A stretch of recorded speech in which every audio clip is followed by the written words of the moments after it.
আসসালামু আলাইকুম ওয়া রাহমাতুল্লাহি ওয়া বারাকাতুহু। আলহামদুলিল্লাহ ওয়াসসালাতু ওয়াসসালামু আলা রাসূলিল্লাহ বাদ। সুপ্রিয় দর্শক শ্রোতা ভাই বোন, আজ আমরা আপনাদের সঙ্গে এমন একটি আমলের কথা শেয়ার করতে চাই যে আমলটি অত্যন্ত সহজে করা যায় অথচ এর সওয়াব অফুরন্ত।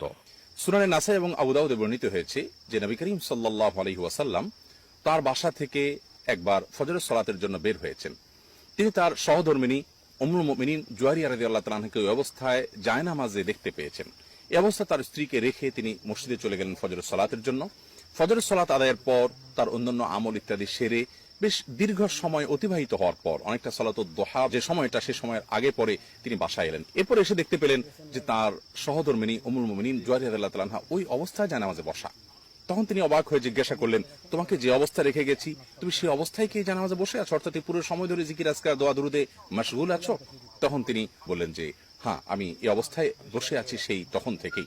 নবী করিম সাল্লাল্লাহু আলাইহি ওয়াসাল্লাম তখন তাকে বললেন যে তুমি দীর্ঘ সময় ধরে যত আমল করেছো বসে বসে, আমি যাওয়ার পর বাসা থেকে 4টি বাক্য 3 বার পাঠ করেছি।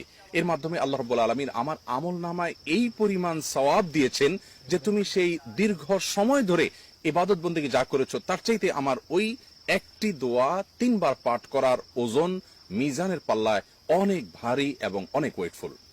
নবী করিম সাল্লাল্লাহু আলাইহি ওয়াসাল্লাম তারপর তার সহধর্মীকে সেই দোয়াটি শিক্ষা দিলেন। সেটি হলো সুবহানাল্লাহি ওয়া বিহামদিহি আদাদা খালকি ওয়া রিদা নাফসি ওয়া জিনাতা আরশি ওয়া মিদাদা কালিমাতি।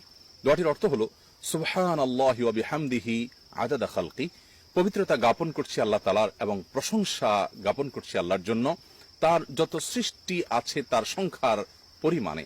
আল্লাহর সৃষ্টির সংখ্যা কত আছে, কি পরিমাণে আছে সেটা আল্লাহ তাআলা ভালো জানেন। আল্লাহর সৃষ্টির যত সংখ্যা আছে তত সংখ্যার পরিমাণ অনুপাতে আল্লাহ তাআলার আমি প্রশংসা এবং পবিত্রতা জ্ঞাপন করছি। ওয়ারিদা নাফসি, এবং আল্লাহ তাআলা তিনি যত পরিমাণে সন্তুষ্ট হবেন তার সন্তোষের পরিমাণে, তিনি তার যত বান্দার উপরে সন্তুষ্ট হবেন তার যত সংখ্যা হবে সেই পরিমাণে আল্লাহ তাআলার পবিত্রতা এবং প্রশংসা জ্ঞাপন করছি। ওয়াজিনাতা আরশি, এবং আল্লাহ রাব্বুল আলামিনের আরশের ওজন কত বেশি হবে আল্লাহ ভালো জানেন, সেই পরিমাণে আল্লাহর পবিত্রতা এবং প্রশংসা জ্ঞাপন করছি।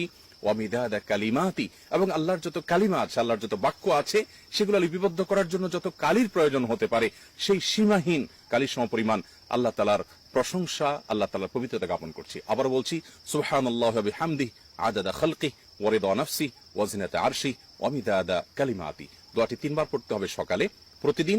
আল্লাহ রাব্বুল আলামিন দীর্ঘ সময় ধরে এক জায়গায় বসে দোয়া জিকির আজকার করার যে পরিমাণ সওয়াব হবে তার চাইতে ওয়েটফুল, তার চাইতে ভারী সওয়াব আল্লাহ তাআলা মিজানের পাল্লা আমাদেরকে দান করবেন এই দোয়া নিয়মিত পাঠ করার মাধ্যমে। অতএব হাদিসের উদ্দেশ্য কি আমরা এটা না বুঝি যে শুধুমাত্র এই দোয়া 3 বার পাঠ করলেই সকাল সন্ধ্যা আর আমাদের কোনো আমল করার প্রয়োজন নেই, বরং অন্যান্য আমলের পাশাপাশি এই আমলটি আমাদেরকে অনেক দূর এগিয়ে যেতে সাহায্য করবে জান্নাতের পথে। আল্লাহ তাআলা আমাদের সকলকে নেক এবং ভালো কাজে প্রতিযোগিতার সাথে অগ্রসর হওয়ার তৌফিক দান করুন। আসসালামু আলাইকুম ওয়া রাহমাতুল্লাহি ওয়া বারাকাতুহু।